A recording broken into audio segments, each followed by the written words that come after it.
الحمد لله نحمده ونستعينه ونستغفره ونؤمن به ونتوكل عليه ونعوذ بالله من شرور أنفسنا ومن سيئات أعمالنا من يهده الله فلا مضل له ومن يضلل فلا هادي له ونشهد أن لا إله إلا الله ونشهد أن محمدا عبده ورسوله أما بعد أعوذ بالله من الشيطان الرجيم بسم الله الرحمن الرحيم رب اشرح لي صدري ويسر لي أمري واحلل عقدة من لساني يفقهوا قولي قال الله تبارك وتعالى في القرآن المجيد والفرقان الحميد إنا نحن نزلنا الذكر وإنا له لحافظون قال النبي صلى الله عليه وسلم خيركم من تعلم القرآن وعلمه صدق اللہ العظیم۔ عزیزان گرامی، یقیناً یہ وقت جو ہم اور آپ بیٹھے ہوئے ہیں، کسی پروگرام کے تحت بیٹھے ہوئے ہیں دین ملت کی بنیاد پر، ایک بچے کی دستار بندی ہوئی، ایک بچہ اس مدرسے سے حافظ قرآن ہوا۔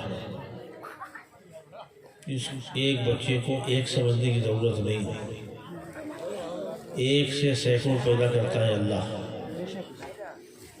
ایک بنیاد نہیں، یہ تو بنیاد پڑی ایک سے۔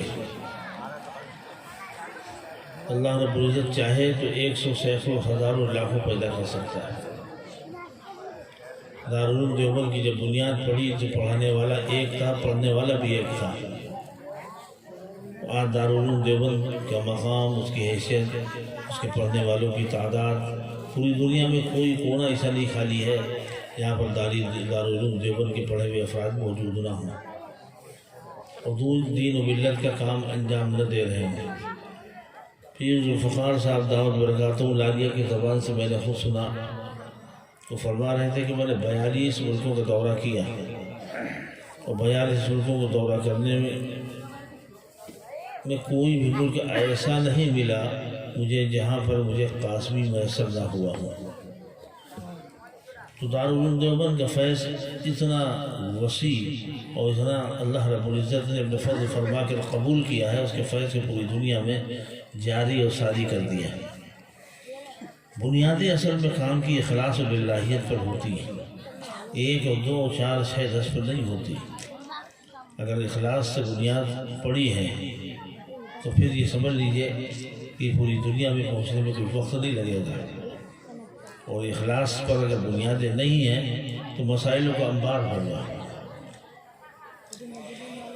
میں یہ کہہ رہا تھا کہ اللہ رب العزت نے قرآن مقدس کو نازل کیا، جو میں نے ابھی آیت پڑھی، اِنَّا نَحْنُ نَزَّلْنَا الذِّكْرَ وَإِنَّا لَهُ لَحَافِظُونَ۔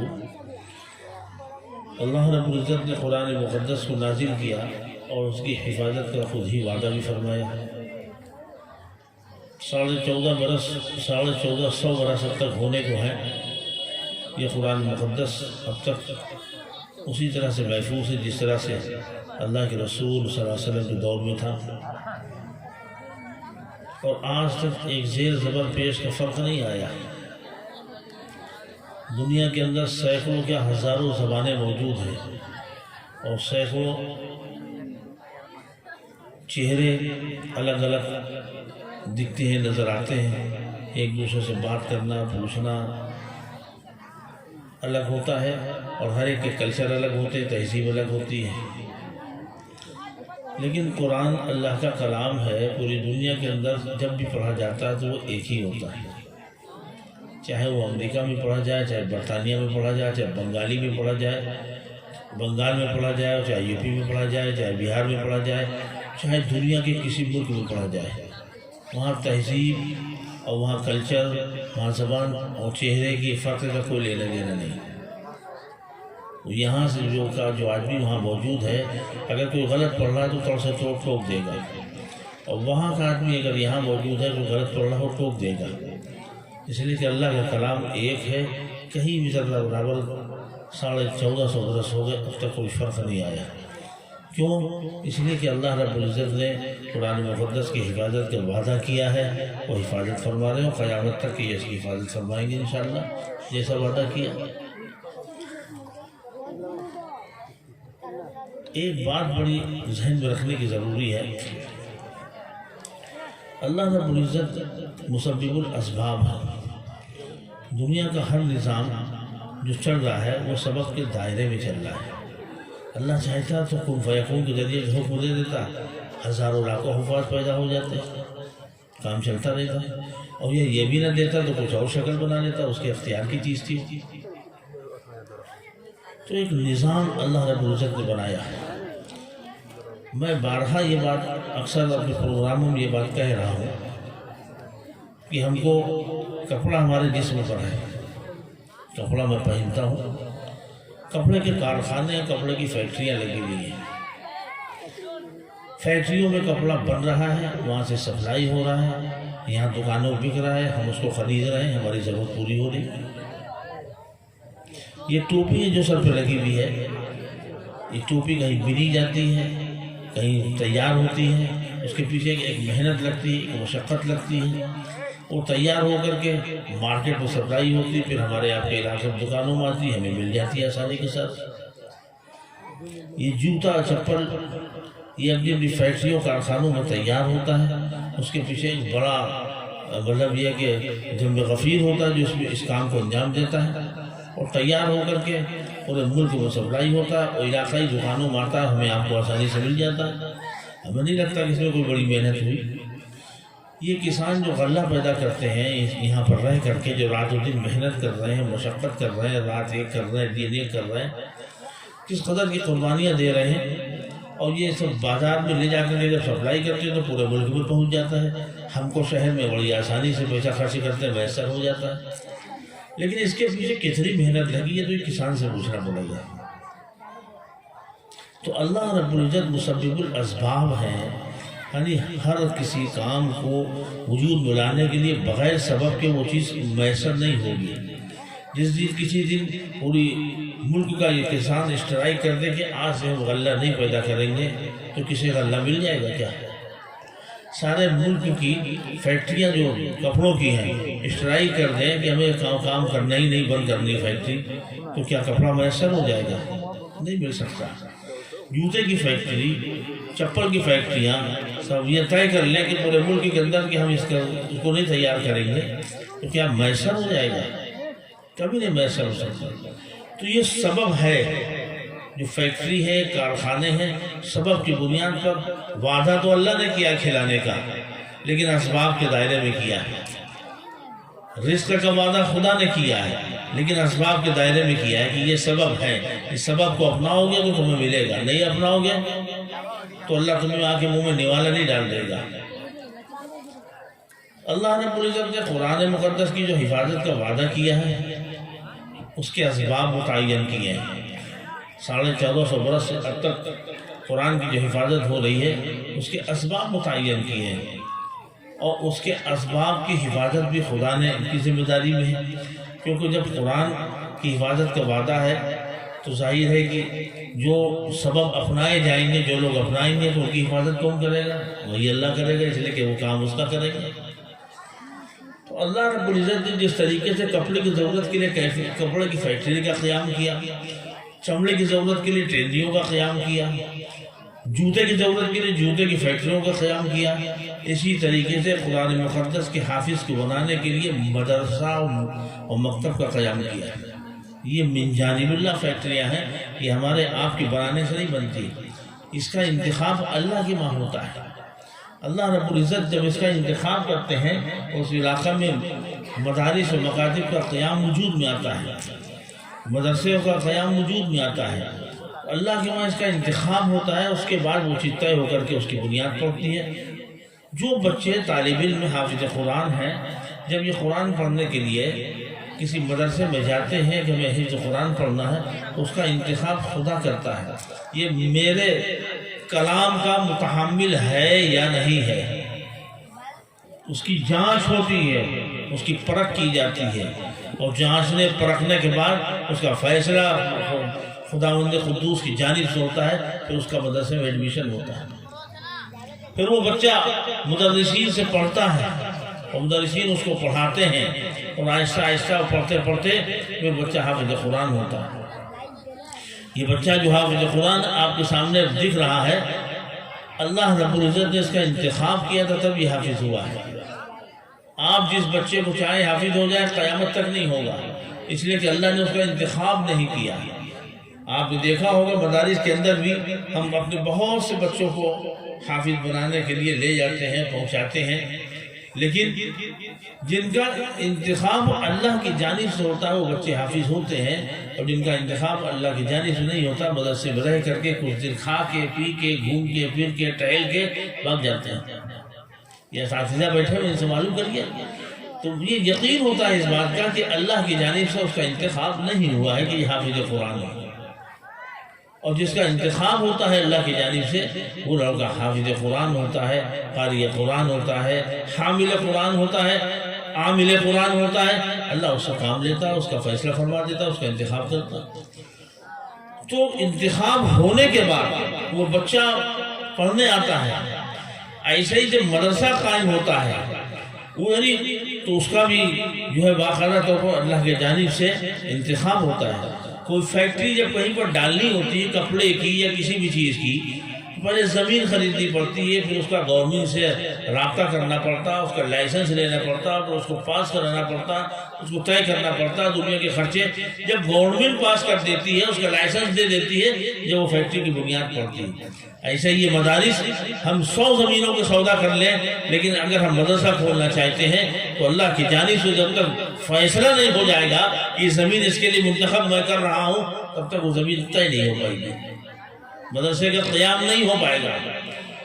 خوش نصیب ہیں وہ لوگ، سعادت مند ہیں وہ لوگ جن کے علاقوں میں مدارس کا قیام ہے۔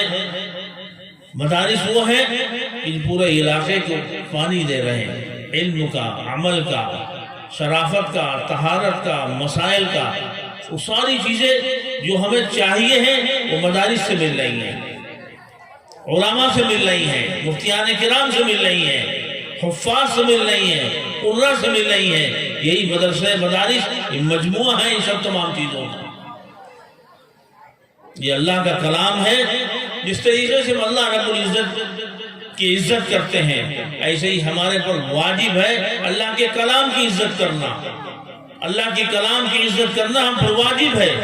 قرآن مقدس کوئی معمولی چیز نہیں ہے، یہ کاغذ جو بازار میں بکتا ہے، فیکٹریوں سے تیار ہو کر کے آتا ہے، مارا مارا بکتا ہے، لیکن بازار سے ہم خریدتے ہیں، کوئی عام چیز لکھتے ہیں اور لکھ کر کے پھاڑ کے پھینک دیتے ہیں، اس کی کوئی حیثیت نہیں ہوتی۔ جب اسی قرآن کو اور جب اسی کاغذ کو ہم قرآن کے لیے استعمال کرتے ہیں تو ہمیں اس کو سر پہ رکھنا پڑتا ہے اور بات ماتھے پہ سجا کر کے اوپر ہمیں رکھنا پڑتا ہے، وہ قابل احترام ہو جاتا ہے، اس لیے اس پہ اللہ کا کلام لکھ گیا ہے۔ اب وہ کاغذ مارا مارا نہیں پھر سکتا، اب اس کاغذ کو پھینک نہیں سکتے، اب ادھر ادھر نہیں ڈال سکتے، اس لیے کہ وہ قابل احترام ہو گیا۔ وہ دفتی جو بازار میں ملتی ہے ماری ماری پھینکتی ہے، اور کسی بھی کام میں اس کو استعمال لو کہیں پھینک دو، کوئی مسئلہ نہیں، کوئی پوچھنے والا نہیں، کوئی کہنے والا نہیں۔ لیکن جب اس دستی کو ہم لائے اور لا کر کے قرآن کے اوپر اس کو لگا دیا، اس قرآن سے اس کو جوڑ دیا، تو ہماری ذمہ داری بنتی ہے کہ ہم اس کا ادب اور احترام کریں۔ اب ہم جیسے قرآن کا احترام کر رہے ہیں ویسے اس دستی کا بھی احترام کریں گے، ہم پر واجب ہے۔ وہ اینٹا جو بازار میں بکتا ہے ہمارے گھر میں لگتا ہے تو وہ حیثیت نہیں ہے اس کی، لیکن وہی اینٹا اگر مسجد میں لگتا ہے، خدا کے گھر میں لگتا ہے تو اس کا احترام ہوتا ہے۔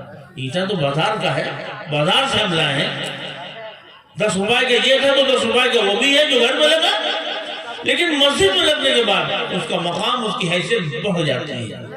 وہی اینٹا 10 روپے کے ہم خرید کے لا کر کے پیشاب خانے میں لگاتے ہیں، پاخانے میں لگاتے ہیں، اس کی حیثیت کیا ہوتی ہے یہ ہم آپ جانتے ہیں۔ تو کام کی حیثیت ہوتی ہے، اللہ کی جانب سے جب کسی چیز کا انتخاب ہوتا ہے تو اس کی حیثیت، اس کا مقام ہوتا ہے۔ تو اللہ رب العزت جب حفاظ کو، قراء کو، علماء کا انتخاب کرتے ہیں اس کا ایک مقام ہوتا ہے، اس کی ایک حیثیت ہوتی ہے، اس کی عزت اس طریقے سے قرآن کی ہم کر رہے ہیں ایسے ہی ہم پر اس حافظ قرآن کی عزت لازم ہے۔ اگر ہم اس حافظ قرآن کی عزت نہیں کریں گے خدا ہم سے ناراض ہو جائے گا، ہماری گرفت کر لے گا، ہماری پکڑ کر لے گا، اور ہم پھر آگے آنے کے بعد ذلیل رسوا ہوں گے۔ ہمیں اپنے علماء کی، اپنے مدارس کی، اپنے مکاتب کی، اپنے مفتیان کی، اپنے حفاظ کی عزت کرنی پڑے گی، تکریم کرنی پڑے گی۔ یہ دین جو ہمیں مل رہا ہے، آج ہمارے سروں میں داڑھی ٹوپی کرتا پاجامہ دکھ رہا ہے، یہ علماء کے مدارس کا صدقہ، احسان مانیے ان کا۔ آج کی پوزیشن یہ ہے کہ تمام علاقوں سے میں کم سے کم ایک ہفتے سے نکلا ہوں، دورہ کر رہا ہوں، تمام حلقوں میں مجھے شکایتیں ملی اس طرح کی، صاحب بڑا یہاں مدرسہ کیا کھول لیا کہ اختلاف سے میں مبتلا ہو گئے۔ یاد رکھیے جن علاقوں میں مدارس ہیں وہ اللہ کی حفاظت میں ہیں، اور اللہ رب العزت نے احترام کے لیے کہا ہے اگر آپ اختلاف کریں گے تو آپ کی زندگی کے ہر شعبے میں اختلاف گھس جائے گا، آپ کا گھر محفوظ نہیں رہے گا، کیونکہ جو آپ اختلاف کی بنیادیں ڈال رہے ہو مدارس کے لیے، وہ تو شیطان یہی کرتا ہے، یہی چاہتا ہے کہ مدرسے کے کاموں میں اختلاف ہو اور لوگ اختلاف کریں، اور یہ شیطان وقتوں سے پیدا کراتا ہے کہ مدرسہ قائم نہیں ہونا چاہیے۔ اگر قائم ہو گیا تو یہ جس طریقے سے گاؤں بھر کا ایک ایسا ہاؤس ہوتا ہے، ایسا سے جس کی لائن جڑی ہوتی ہے، گھر میں لائٹ ملتی بیٹھ کر کے، اسی طریقے سے جو لوگ اس گاؤں میں رہ رہے ہیں اور مدرسے کی وجہ سے ان کو جائز ناجائز حلال حرام کی تمیز ہوتی ہے، اور ان کو جو ہے ساری چیزوں کی معلومات جانکاری ہوتی ہے، اس لیے کہ مدرسہ موجود ہے۔ تو شیطان کی یہ کوشش ہوتی ہے کہ یہاں میں اختلاف ڈال دوں، رکھنا پیدا کرا دوں، اور یہاں جب اختلاف ہو جائے گا یہ آپس میں لڑ جائے گا، مدرسہ آٹومیٹک بند ہو جائے گا۔ آپ کو اگر کسی حافظ کا، قاری کا، مولوی کا، مفتی کا عمل پسند نہیں آ رہا ہے، چپے منہ پٹی باندھ کے اپنے گھر چلے جائیے، یہ اللہ کے کام پہ مخالفت مت کریے گا، اپنے گھر میں جا کے دنگا کریے، جھگڑا کریے اپنے مسائل۔ اپنے بیٹی بیٹے کو دیکھیے جو ایک وقت کی نماز نہیں پڑھتے، شراب کباب میں مبتلا رہتے ہیں، دوسرے کی بہن بیٹی کو تاکتے ہیں، جائز ناجائز مسائلوں میں لگے ہیں، جائز ناجائز کمائی کر رہے ہیں، ان پر نہیں نگاہ تمہاری جاتی ہے۔ ہمیں پہلے اپنے گھر پر نگاہ لے جانی پڑے گی۔ ہمارے بیٹی بیٹے نماز نہیں پڑھتے، داڑھی نہیں رکھتے، سنت پہ عمل نہیں کرتے، فرائض کی پابند نہیں، مجھے درد نہیں ہوتا۔ مولانا کام کر رہے ہیں، وہاں انگلی اٹھانے کا درد ہونے لگتا کہ یہ ایسا کیوں کر رہے ہیں۔ ایک پان کی دکان ہے چوراہے پر، اگر 2 دکانیں پان کی اگر کھل گئی تو لوگ خوش ہوتے ہیں کہ چلو اب آسانی پیدا ہو گئی۔ ایک مدرسہ تھا، دوسرے مدرسے کسی بنیاد ڈال دی، درد ہونے لگتا، بے چینی، یہ 2 کیوں ہو رہے ہیں؟ یہ دھندا تو نہیں کریں گے، یہ پیسہ تو نہیں پیدا کرنا چاہتے ہیں، یہ کاروبار تو نہیں کرنا چاہتے ہیں۔ 36 لوگ اپنی ضرورت پورا کرنے کے لیے کاروبار کر رہے ہیں، جہاں پر چوری چماری بیماری مکاری کر رہے ہیں، وہاں درد نہیں ہوا۔ ایک دن کے کام کی بنیاد پڑی تو تمام جائز ناجائز چیزیں نظر آنے لگی۔ اللہ کے بندے، اگر وہ وہاں محنت کر رہا ہے، تمہیں کچھ دے رہا ہے، اور دے کے اگر کچھ کھا رہا تو فائدے میں ہو کہ نقصان میں ہو؟ اگر تمہیں دے کر کے کچھ کھا بھی رہا ہے، کیا بیوی بچے اس کے نہیں ہیں؟ کیا وہ اپنے پیٹ نہیں پالے گا؟ اپنی ضرورت نہیں پوری کرے گا؟ تو اگر وہ ایسا کر بھی رہا ہے اور تمہیں کچھ دے رہا ہے، سال میں 10-5 حافظ دے رہا ہے، 10-5 لڑکوں کو پڑھا کے نکالے دے رہا ہے، تو آنکھ نہیں بند کر سکتے، چین سے بیٹھ نہیں سکتے، ہمیں کچھ دے رہا ہے، یہ دیا ہوا نہیں دکھ رہا ہے۔ آپ اس کو تاک رہے ہو دوربین سے بیٹھ کر کے، جو دوربین سے لگا کے کہ صاحب یہ اتنا لا رہے ہیں، اتنا کھا رہے ہیں، یہ شکایت آ رہی، وہ شکایت آ رہی۔ شکایتوں کے ذمہ دار ہم آپ نہیں ہیں۔ شکایت اگر کسی طالب علم کی آتی ہے تو آپ لوگ ٹوک نہیں سکتے، وہ اللہ کا کلام پڑھ رہا ہے، آپ اس کو ٹوک نہیں سکتے۔ آپ آئیے اس کے مدرس سے، اس کے معتمد سے، اس کے ذمہ دار کے بعد کہ فلاں لڑکے میں یہ کمی میں نے دیکھی ہے، وہ اپنی خوبصورتی سے اس کو ٹریٹ کر لیے گا۔ اللہ نے اسی کام کے لیے اس کو متعین کیا ہے۔ خیرکم من تعلم القرآن وعلمہ، پوری دنیا میں، پوری دنیا کے ذرے ذرے میں جو لوگ بھی بسے ہوئے ہیں، رچے ہوئے ہیں، چاہے وہ وکیل ہو، چاہے ڈاکٹر ہو، چاہے انگلش میڈیم سے پڑھے ہو، چاہے سائنس میڈیم سے پڑھے ہو، اور چاہے دولت والے ہو، طاقت والے ہو، زمیندار ہو، جائیداد والے ہو، سب کو اللہ نے ایک کنارے کر دیا۔ کیا فرمایا؟ خیرکم من، حضور پاک صلی اللہ علیہ وسلم نے کیا فرمایا؟ خیرکم من تعلم القرآن وعلمہ، تم میں سب سے بہتر وہ شخص ہے جو قرآن کو سیکھے اور سکھائے۔ چنانچہ معلوم یہ ہوا کہ جو قرآن کو بیٹھ کر کے سیکھ رہا ہے یا جو سکھا رہا ہے، ان سے بہتر دنیا میں کوئی نہیں ہے، ان سے بڑا مقام دنیا میں کوئی نہیں۔ حضور پاک صلی اللہ علیہ وسلم یہ فرما رہے ہیں اور اللہ رب العزت فرماتے ہیں کہ اِنَّا نَحْنُ نَزَّلْنَا الذِّكْرَ وَإِنَّا لَهُ لَحَافِظُونَ۔ اور ہم کیا کرتے ہیں؟ مدرسے کو ختم کرنے کی بات کرتے ہیں، ختم کرنے کا کام کرتے ہیں۔ ہمیں دوسروں میں کمی ڈھونڈنے کی عادت پڑ گئی۔ اپنے گھر میں کمیاں ڈھونڈنا شروع کریے۔ بیٹا نمازی ہے کہ نہیں؟ بیٹے کے پر چہرے میں داڑھی ہے کہ نہیں؟ بیٹی نمازی ہے کہ نہیں؟ بیٹی نے قرآن پڑھا کہ نہیں پڑھا؟ بیٹی سنت کے مطابق زندگی گزار رہی کہ نہیں گزار رہی؟ ہماری بیوی سنت کے مطابق زندگی گزار رہی نہیں گزار رہی؟ اس کی فکر کیا ہوتا تو ہمارے گھر میں جانے کتنے حافظ بھی ہوتے، کتنے اللہ کے ولی پیدا ہو گئے ہوتے۔ ہم نے ہمیشہ دوسروں کو تاکا، اس لیے ہمارا گھر بن نہیں پایا۔ اپنے آپ کو تاکیے، علماء پر انگلی مت اٹھائیے، مدارس مکاتب پر انگلی مت اٹھائیے۔ اس کا انتخاب اللہ نے کیا ہے۔ اگر آپ اس انتخاب پر انگلی اٹھائیں گے تو آپ محفوظ نہیں رہ پائیں گے۔ آج اسی اختلاف کی وجہ سے، تمام مسائلوں کی وجہ سے دنیا کے اندر مسائل پیدا ہوتے چلے جا رہے ہیں۔ اگر ہم نے گردن ڈال دی ہوتی، مان لیے کہ سپورٹ کر لیے تھوڑی دیر کے لیے، کسی میں کوئی تھوڑی سی کمی بھی آ گئی ہوتی، انسان ہونے کے ناطے جائز باتیں بھی ہوتی، اس سے انکار نہیں۔ لیکن آپ کی بیٹی بیٹے کے مسئلے آ جائے تو پردہ ڈالا جائے، مولوی صاحب کا کوئی مسئلہ آ جائے تو سڑک پہ ہوگا۔ آپ نے اس کو اپنی بیٹی بیٹا نہیں سمجھا، آپ نے اس کو اپنی اولاد نہیں سمجھا، آپ نے اس کو اپنا بھائی نہیں سمجھا۔ آپ اگر خیر خواہ ہے تو اسی بات کو لے جا کر تنہائی میں بیٹھ کے بات کر لیجیے، مولوی صاحب یہ چوک ہو رہی ہے آپ سے۔ جب تک آپ چار میں بیان نہیں کر دیں گے، اختلاف نہیں پیدا کر دیں گے، فتنہ نہیں بولیں گے، جب تک آپ کو سکون نہیں ملے گا۔ اور کوئی اگر اچھائی برائی آپ کے بیٹی بیٹے کی جانب سے خاندان کی طرف سے آ جائے تو وہی کہہ دے تو تیری تو ایسی کی تیسی۔ واہ کیا مسلمان ہے، دین کے لیے دین کے لیے تو دین کو ختم کرنے کے لیے تیار ہے، بیٹی بیٹی کے لیے مرنے کو تیار ہے۔ واہ کیا چیز ہے، کیا بات ہے۔ جس کا وعدہ خدا نے کیا عبادت کا، اس کے مخالفت کر کے اس کو ختم کرنے میں تلا ہوا ہے، اس کی کمیاں ڈھونڈ رہا ہے۔ یہ کون سی زندگی ہے، یہ کون سا طریقہ ہے؟ اللہ کو یہ عمل پسند نہیں، نہ یہ عمل محبوب ہے۔ اللہ یہ پسند نہیں کرتا ایسے لوگوں کو۔ کس دنیا میں بیٹھے ہیں؟ یہ حافظ بچہ بیٹھا ہوا ہے، اس کے مقام کو معلوم ہے کیا مقام ہے اس کا؟ یہ وہ حافظ قرآن ہے کہ جناب محمد رسول اللہ صلی اللہ علیہ وسلم نے فرمایا کہ ایک حافظ قرآن وہ جو عام عمل بھی کر رہا ہو، عمل صالح کی توفیق جسے اللہ نے دی ہے، قیامت کے روز جب اس کے گھر خاندان کا فرد یا دیگر کوئی جس کا فیصلہ اللہ کے جانب سے یہ ہو چکا ہو کہ اللہ کی طرف سے حکم ہو گیا ہو کہ اس کو جہنم میں پھینک دیا جائے، چنانچہ جب اس کو پھینک دینے کا حکم ہوگا تو ایسے 10 لوگوں کی سفارش یہ اللہ کا بندہ جو آپ کے سامنے بیٹھا ہوا ہے یہ کر سکتا ہے۔ کہاں؟ آخرت میں، قیامت کے دن یہ اللہ کے سامنے کھڑا ہو جائے گا اور اللہ سے کہے گا اے اللہ، اے میرے پروردگار عالم، ہم نے جناب محمد رسول اللہ صلی اللہ علیہ وسلم کے ذریعے یہ سنا ہے کہ ایک حافظ قرآن ایسے 10 جہنمیوں کی سفارش کر سکتا ہے، تو میں اس اللہ کے بندے کی میں سفارش کرتا ہوں۔ اے اللہ یہ وہ آدمی ہے کہ جب ہم پڑھتے تھے تو مجھ سے محبت کرتا تھا۔ اے اللہ یہ وہ آدمی ہے کہ جب ہم پڑھتے تھے تو ہمارے پاس پیسے نہیں ہوتے تو پیسے کی فراہمی کر دیتا تھا۔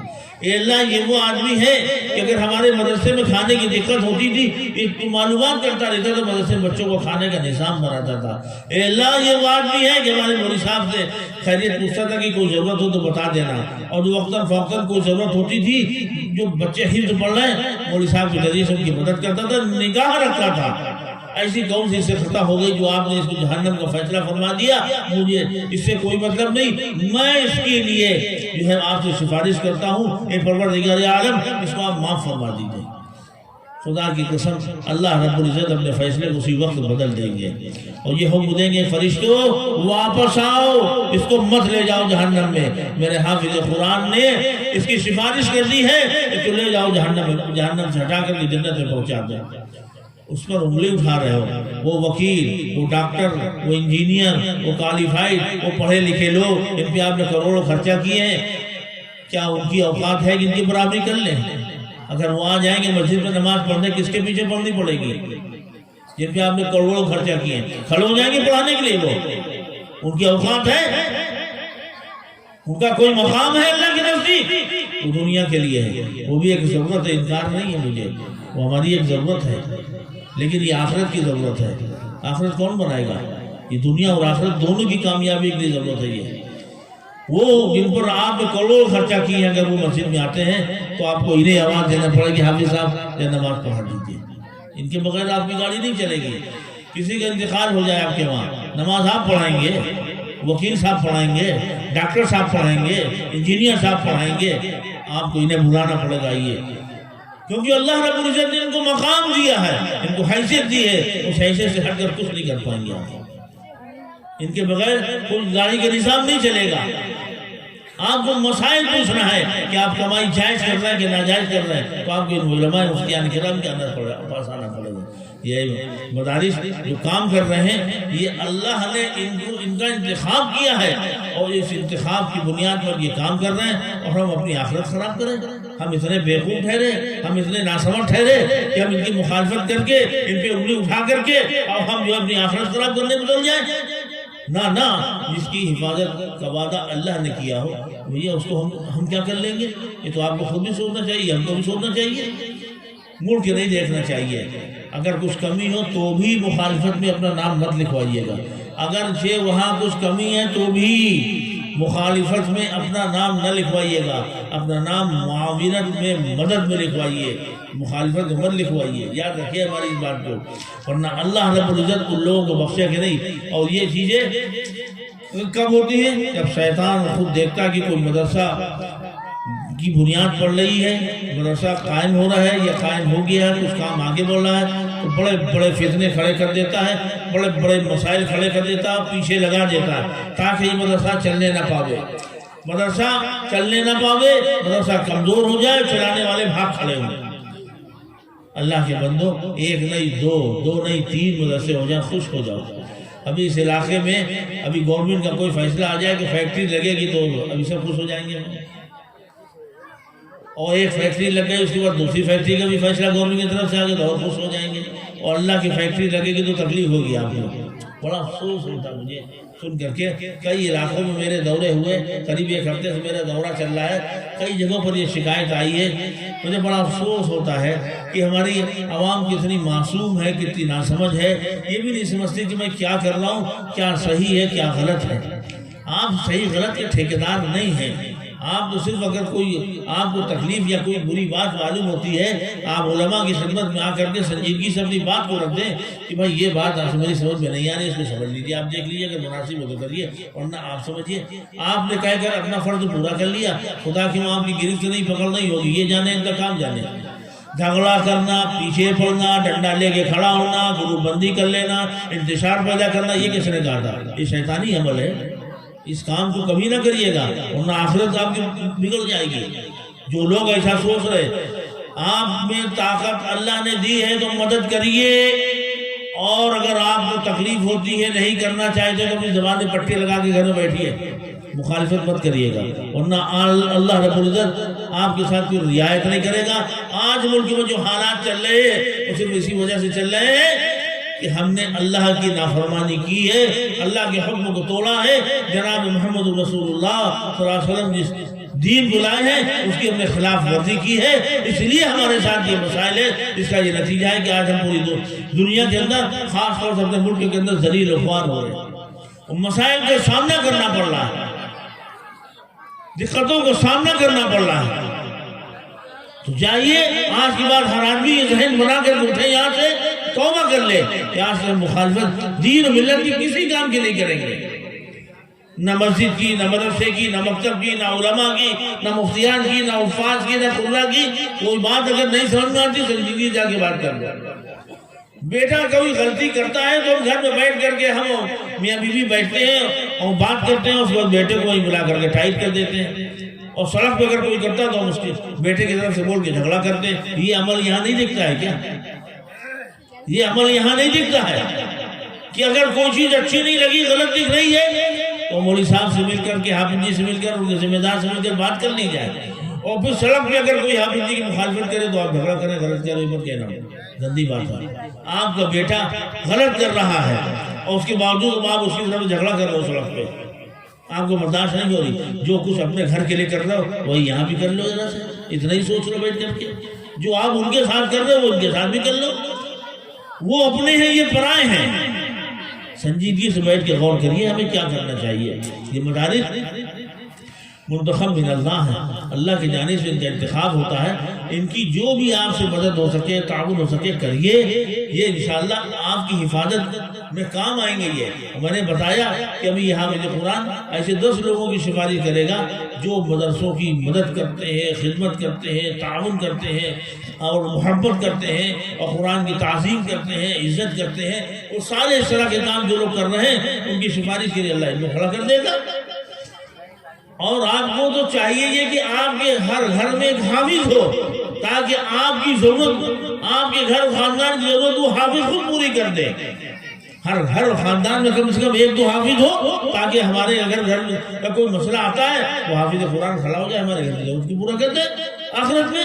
یہ تو اس سے اچھی بڑی بات ہے۔ اور اگر ہم کسی بچے کو حافظ نہیں بنا سکتے ہیں، ہمارے بچے بڑے ہو گئے، پوتی پوتے کے بارے میں سوچ رہے ہیں اور ہم یہ بھی نہیں کر پا رہے ہیں، بوڑھے ہو گئے تو کیا کریں؟ تو ہم راستہ بتا رہے ہیں۔ مولانا صاحب کے پاس جائیے، کہیے ایک حافظ قرآن کا خرچہ کیا ہوتا ہے، اور ان سے پوچھئے سال بھر کا خرچ کیا ہوتا ہے، اور ایک بچہ کتنے دن میں حافظ ہو جائے گا، اس سے معاملات طے کر لیجیے، اور کہیے کہ یہ بچہ جو آپ کہہ رہے ہیں یہ ہمارے نام سے لکھ دیجئے، اس کا جتنا خرچہ ہوگا، کپڑے کا، لتے کا، کھانے کا، پینے کا، رہنے کا، دوا کا، علاج، سارے خرچے ہم دیں گے۔ اس کے 1000 1200 1500 مہینہ شاید آ جاوے، اور 3 سال میں بچہ حافظ ہو جاتا۔ معلوم ہے ایک بچے کو آپ نے اپنے پیسے سے تیار کیا تو مغفرت کا ذریعہ بنا لیا ایک حافظ کو۔ اگر دولت دی ہے اللہ نے تو ناجائز خرچہ مت کرو، جنت کے خریدنے کے راستے بھی دیے ہیں اللہ نے، اس کو کیسے خرچ کرنا میں آپ کو راستہ بتا رہا ہوں۔ 2 حافظ بنا لیجئے، 3 بنا لیجئے، مولوی صاحب سے ملیے اور کہیے کہ جو بچوں پہ خرچہ آ رہا ہے ہم دینے کو تیار ہیں، 2 بچے میری طرف سے۔ آپ کی حیثیت نہیں ہے، ایک بچے کی حیثیت ہے تو ایک بچہ۔ میں سمجھتا ہوں کہ مہینے میں زیادہ 1000 1200 یا 800 روپے مہینے یہاں خرچہ آتا ہوگا، اور آدمی ایسے جو نہیں دے سکتا۔ اگر آدمی کو آخرت کی فکر ہے، مغفرت کا احساس ہے، تو ہر آدمی یہ کام کرنے کا دل سے امنگ پیدا ہو جائے گی، کرے گا۔